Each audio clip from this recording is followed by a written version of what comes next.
Hello दोस्तों, welcome to my YouTube channel. My name is Abhishek Tiwari. I will be your host and host for this class. And in this class, I will be discussing about a topic in electrostatics named as Coulomb's law. This is the very basic law जिसकी नींव पर आपकी पूरी electrostatics चलने वाली है. सो ये law कब कब एप्लीकेबल होता है, किस सिनेरियो में एप्लीकेबल होता है और इसका स्टेटमेंट क्या है और इसको एग्जाम में कैसे लिख के कैसे अच्छे नंबर स्कोर कर सकते हैं, ये सब मैं आपको वीडियो में बताऊंगा. So stay tuned. So Coulomb's law states that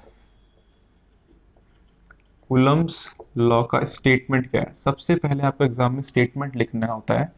सब कुछ बताने से पहले आपको स्टेटमेंट लिखना है. एग्जाम में कुछ भी न्यूमेरिकल डालने से पहले आपको स्टेटमेंट लिखना है.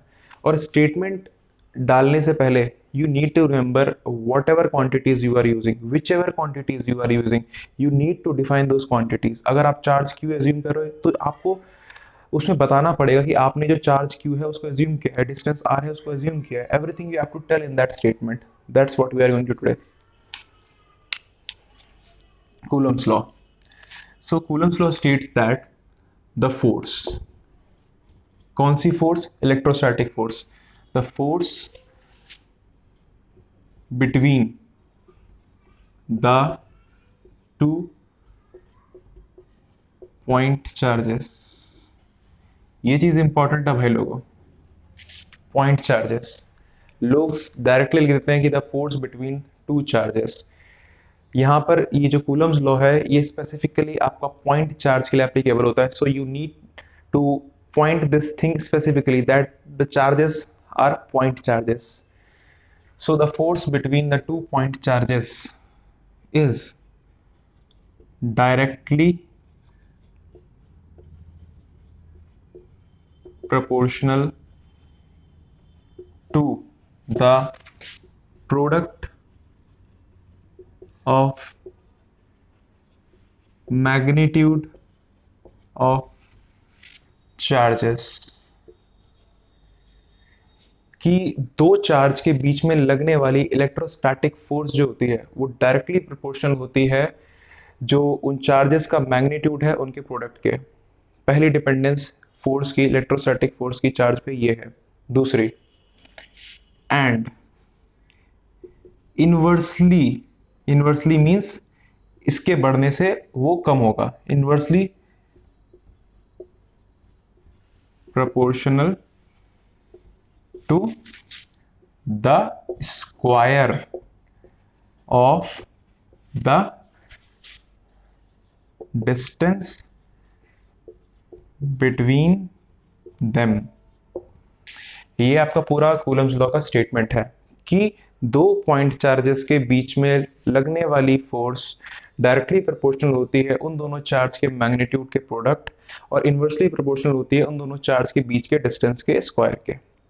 अब mathematical representation of this same statement. Now अब क्या होता है कि लोग सीधा क्या करते हैं, ऐसे लिखना शुरू करते हैं. F is directly proportional to Q1 Q2. F is inversely proportional to 1 upon R square. Sorry, F is inversely proportional to R square. और इसको कंबाइन करते हैं और आंसर लिख देते हैं. यहाँ पर तुम्हारे नंबर चले जाएंगे. बोर्ड एग्जाम्स के पॉइंट ऑफ व्यू से बता रहा हूँ. आप अगर Q1 Q2 F whichever quantity that you are going to use, you need to specifically mention it. आप कैसे करेंगे? Let there be two point charges Q1 and Q2 which are kept at a distance of R from each other.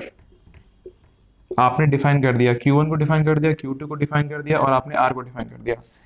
Then according to Coulomb's law, the force between them is given by first, that force is directly proportional to q1 times q2. This is your first relation. Second relation है कि force is inversely proportional to r square. This is your second relation. अगली line में आप लिखेंगे combining 1 and 2, एक और दो को कंबाइन करेंगे तो आपका स्टेटमेंट क्या आएगा, दोनों प्रोपोर्शनैलिटी को कंबाइन कर रहे हो। तो जब भी फिजिक्स में कॉमन सा रूल होता है कि अगर आपकी एक क्वांटिटी किसी कुछ क्वांटिटीज पे डायरेक्टली प्रोपोर्शनल है और बाकी कुछ क्वांटिटीज पे इनवर्सली प्रोपोर्शनल है, तो सारी प्रोपोर्शनैलिटीज को आप सारी प्रोपोर्शनैलिटीज को आप मर्ज कर सकते हैं, जिस पे डायरेक्टली प्रोपोर्शनल थी वो सारी न्यूमरेटर में आ जाएंगी और जिन पे इनवर्सली प्रोपोर्शनल थी वो सारी डिनोमिनेटर में आ जाएंगी। सो सेम चीज हम यहाँ पे करेंगे। सो this force is q1 q2 upon r square. अब हम आगे बढ़ते हैं, फिर रब करना पड़ेगा।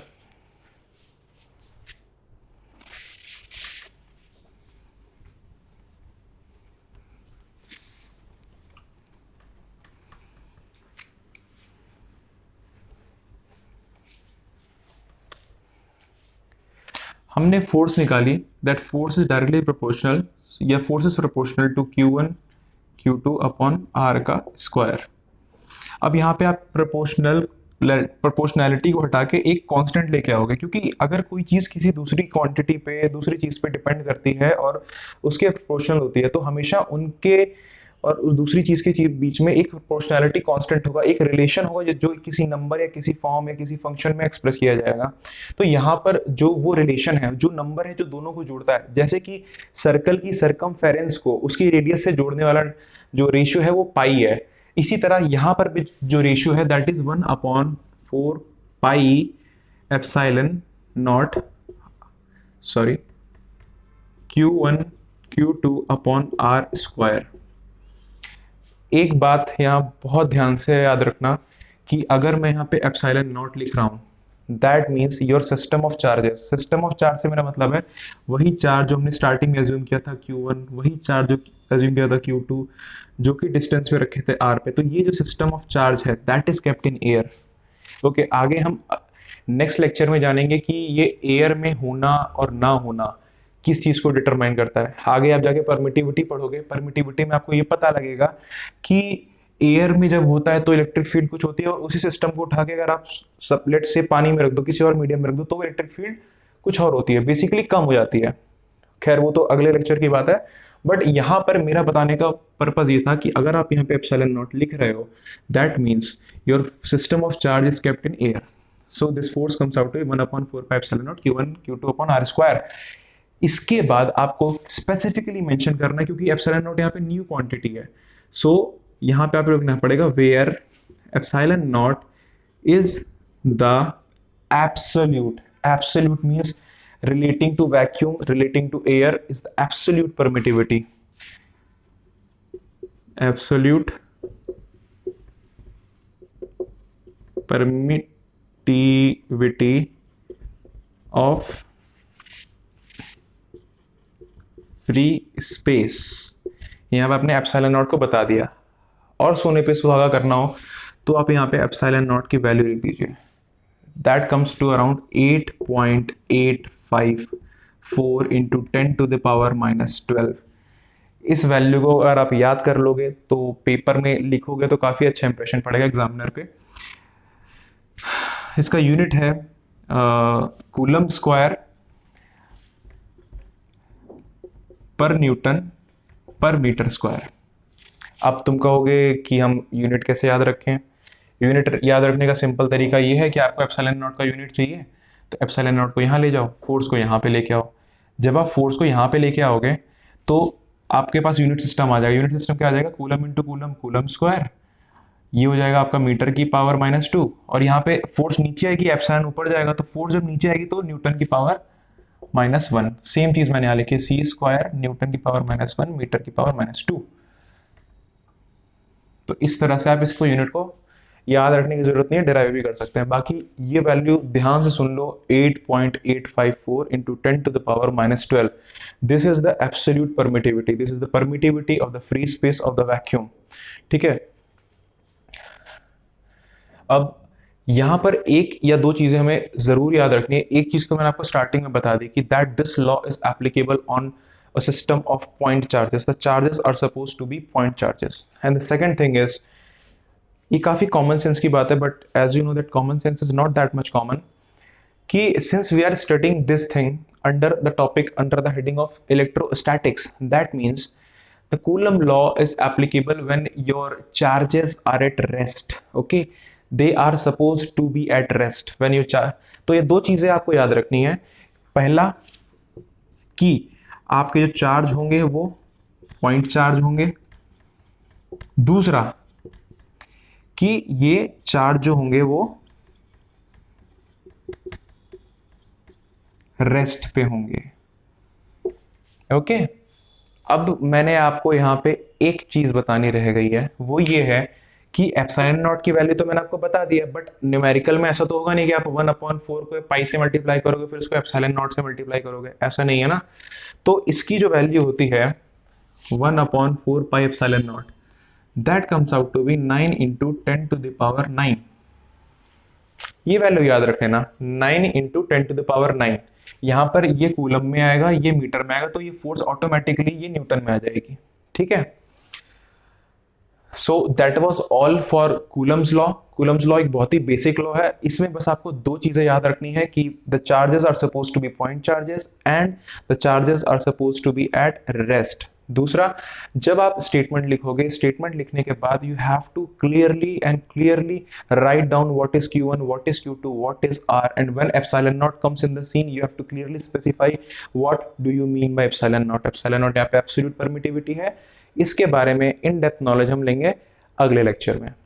सो आई गेस आपको सब कुछ समझ में आ गया होगा। In case if you have any query, please make sure that you drop in that query in that comments, and I will try to respond to those queries. If you have any suggestions, please make sure that you provide your suggestions, and if you please do like, comment, share and subscribe my video. So मिलते हैं next videos में, bye.